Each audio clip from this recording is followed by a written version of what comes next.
আলহামদুলিল্লাহ, এই খবরটা শুনে অনেক ভালো লাগলো। আমাদের দেশ সহ বিশ্বের সব বড় বড় মুসলিম কান্ট্রিগুলো একত্রিত হচ্ছে। খুব শীঘ্রই ইসরায়েলের বিরুদ্ধে যুদ্ধ ঘোষণা হবে। বিশ্বযুদ্ধ শুরু হয়ে গেলে যাবে। আল আকসাকে রক্ষা করতে হবে গাজাকে।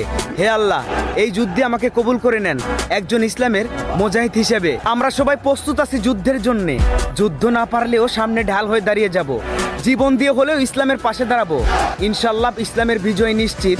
ইসলামের পতাকা এই পুরো বিশ্বের আকাশে উড়িয়েই ছাড়বো। আলহামদুলিল্লাহ, এই খবরটা শুনে অনেক ভালো লাগলো।